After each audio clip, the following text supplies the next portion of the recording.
Companheiros, sejam todos bem-vindos. Se for uma mulher, seja bem-vinda. E se for um homem, seja bem-vindo. Eu sou o professor Afonso Raimundo e este é o canal de Tudo Um Pouco. O deputado do partido Chega rasgou fortes elogios à política migratória de Angola. Na verdade, não foi apenas ele, mas diversos portugueses também o fizeram, tal como vocês podem ver nestes comentários. Ora, talvez hoje eu diga algo que não vá de acordo ou não vá ao gosto de muitos dos meus seguidores aqui no canal, por entender que boa parte é simpatizante ao partido de André Ventura. Relativamente à política migratória, Angola não tem muita diferença com Portugal. Aliás, Angola é apenas uma cópia abstrata de tudo que é Portugal. O problema desses dois países não está e nunca esteve na inexistência de normas. Angola e Portugal são países com leis muito bonitas e todos nós conseguimos ver isso. Por este facto, quem pensar que o esforço de André Ventura é nulo e não passa de mera politicagem, não está em tudo errado. Sabem aquelas normas que Ventura está a lutar tanto para aprovar? Teriam algum significado mais concreto caso a efetivação das mesmas dependesse dele. Portugal nunca esteve à falta de normas, todos temos visto isso, tampouco Angola. Mas o problema desses dois países chama-se corrupção institucional. O problema está na efetivação dessas normas que têm sido elaboradas. Se o Chega fosse governo, aí diríamos que alguma coisa mudará. Mas o governo é absolutamente o mesmo e eles controlam as instituições. Bem no fundo, todos nós sabemos que estas normas que estão a ser aprovadas em Portugal, caso não haja de facto mudança de governo, elas até podem gerar um mínimo impacto no início, mas é uma questão de pouco tempo para tudo voltar ao normal. A esta crise institucional, a esta corrupção institucional, é uma questão de tempo apenas. Se todas as leis angolanas fossem efetivadas tal como elas estão no papel, garanto-vos que Angola seria o melhor país de África e até um dos melhores do mundo. Daqui a pouco o número de congoleses em Angola vai ser a metade da população. Caso esse cenário não seja controlado, é claro. Pior que temos um governo que nem se preocupa com essas questões migratórias. Daí que eu digo como eu gostava que tivéssemos uma oposição tal como Chega em Portugal, pois a situação de Angola é totalmente deplorável. O cenário político em Angola é bem mais complexo, onde o presidente da República desempenha a função executiva e, consecutivamente, a função diplomática, o que acaba retirando expressividade ao líder da oposição. Para que possa entender melhor, eu estou a dizer o seguinte: o presidente João Lourenço em Angola desempenha tanto a função de Marcelo Rebelo de Sousa quanto a função de Luís Montenegro, por conta do nosso sistema de governo. E eles controlam absolutamente tudo, porque o MPLA, que é o partido no poder, tem a maioria absoluta, detém a maioria absoluta no parlamento. Se o MPLA aprova, não há quem possa revogar. Isso acaba, como eu já disse, retirando expressividade até a qualquer partido na oposição. Eles não têm qualquer voz no parlamento. E o parlamento é do MPLA. É isso que é Angola, uma ditadura em forma de democracia. Contudo, eu deixarei aqui o vídeo do deputado Bruno Nunes, por sinal alguém que também muito aprecio, e espero não pegar direitos de autores. Desde já, mais uma vez eu desejo resistência em vossa causa, por Portugal e para os portugueses.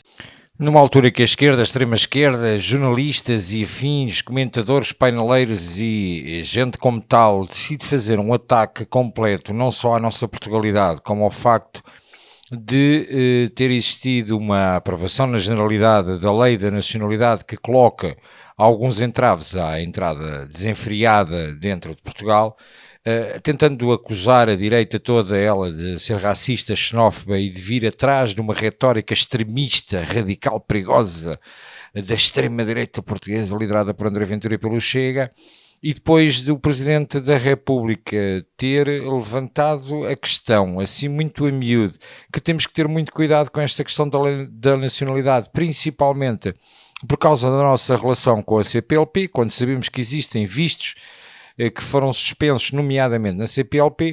Ora, eu decidi fazer uma pesquisa daquilo que é o regime jurídico dos estrangeiros na República de Angola.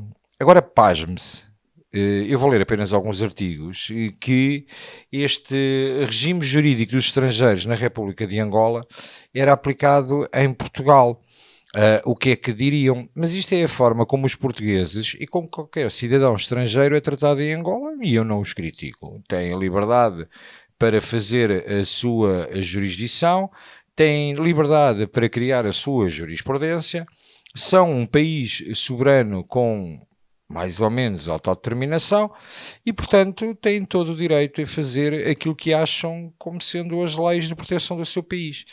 E quando começamos aqui a ver esta Lei número 2/07 de 31 de agosto, que diz: a situação atual do mundo, caracterizada pela convergência de procedimentos e tratamentos na imigração, obriga a que cada Estado esteja munido de instrumentos que se permitam a preservação, a detecção e combate a práticas decorrentes do fenómeno da imigração ilegal, bem como do seu auxílio. Bom, e depois vem para aqui fora com uma série de considerantes que eu creio que não são nem xenófobos nem racistas, e a determinada altura temos aqui, são muitos os pontos, e por isso obviamente não vou ler tudo isto.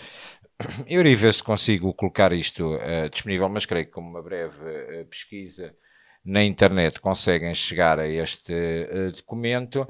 Tem aqui alguns pontos que eu acho interessante. No artigo 10º, atividade política. O cidadão estrangeiro não pode exercer em Angola qualquer atividade de natureza política não autorizada por lei, nem imiscuir-se direta ou indiretamente em assuntos de política internos. E eu concordo. E eles têm toda a razão. Depois tem aqui diversos artigos, nomeadamente da entrada e saída do território nacional, que especifica quais os requisitos da entrada, garantir que tem que ser o portador de passaporte, que existe meios de subsistência, ser titular do Certificado Internacional de Vacinas, etc. E, portanto, vimos por aqui abaixo, e eu queria encontrar aqui que é isto: interdição à entrada, artigo 15º. A entrada no território nacional de cidadão estrangeiro inscrito na lista nacional de pessoas indesejadas, em virtude de, ou seja, há uma lista de pessoas indesejadas, em virtude de ter sido expulso do país há menos de 5 anos, ou seja, há a norma de expulsão do país, por ter sido condenado em pena acessória de expulsão com trânsito em julgado, ou seja, de claramente ter sido condenado e expulso do país. E reparem na linha C do artigo 15º deste documento: apresentar forte indício de constituir uma ameaça para a ordem interna ou a segurança nacional. E eu concordo perfeitamente. Tem bem especificado como é que podem entrar os menores, como é que é feito o controle documental, e depois, ao longo deste documento, conseguimos encontrar aqui no artigo 19º as garantias de meio de subsistência para efeitos de entrada e permanência no território nacional. Deve o cidadão estrangeiro dispor de meios de pagamento per capita de um montante de $200 ou valor equivalente de outra moeda convertida por cada dia de permanência no território nacional.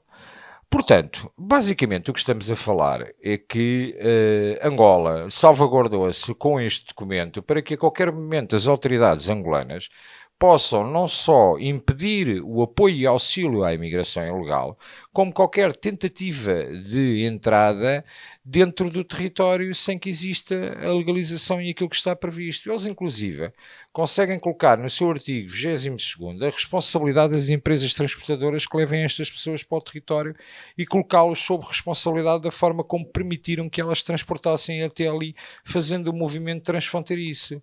De quem é que tem as competências para ordenar as interdições, o registro e a aprovação das interdições, como é que são feitas, da forma como se procede à saída do território nacional, neste caso de Angola, qual a modalidade da saída e a forma como tudo isto é feito através da notificação do abandono do Serviço do Ministério dos Estrangeiros, que deve notificar o cidadão estrangeiro que se encontra em situação migratória irregular a abandonar o território nacional num período não superior a 8 dias.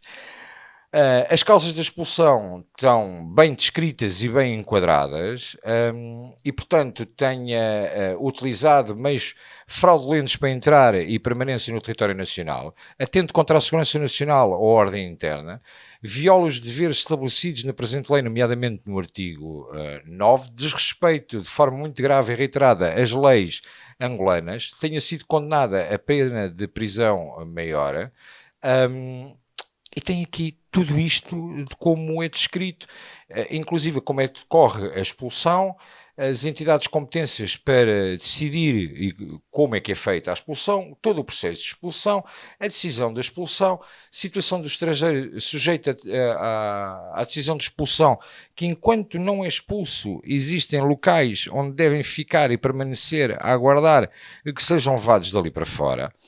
E eu gostava de explorar esta matéria e entender se isto também é xenofobia e racismo por parte do governo angolano. E gostava, inclusive, de ouvir o posicionamento do Sr. Presidente da República, que estava tão preocupado com a questão de termos que manter a nossa correlação com os países da CPLP, e mesmo depois de hoje o presidente de Moçambique ter tentado uma ingerência na nossa soberania, a dizer que devemos ter cuidado com esta questão da lei da nacionalidade, caso contrário estamos a colocar aqui relações bilaterais existentes há muito tempo em causa, e que temos que ter atenção a isto, da forma como os moçambicanos entram cá.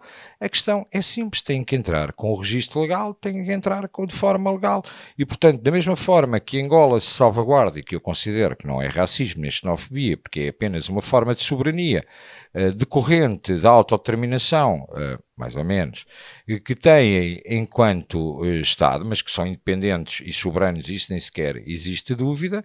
E, portanto, os portugueses que entraram em Angola e que estão lá a trabalhar tiveram conhecimento deste documento e tiveram que assinar uma série de documentos em consequência desta lei e de terem isto como reconhecimento, sabem que se não cumprirem, há-la dali para fora. Portanto, não entendo porque é que nós, países europeus, temos que estar subjugados e dizer que não aceitamos. Portanto, é só cumprir a lei e fica tudo bem. Assim como está bem em Angola, estará bem cá. Em Portugal, certamente. A forma da expulsão, como é que é feita a expulsão, como é que se perde a nacionalidade, como é que são colocados na rua, e pronto. E toda a gente sabe as regras. E a partir daqui, quem entra com documentos fraudulentos, como acontece, muitos vindos ainda estão, quem entra vindos por transportadoras, sejam elas aéreas ou outras, que não fazem a devida triagem e que não comprovam os devidos vistos de entrada no país, toda a gente é responsabilizada e a coisa corre como deve ser.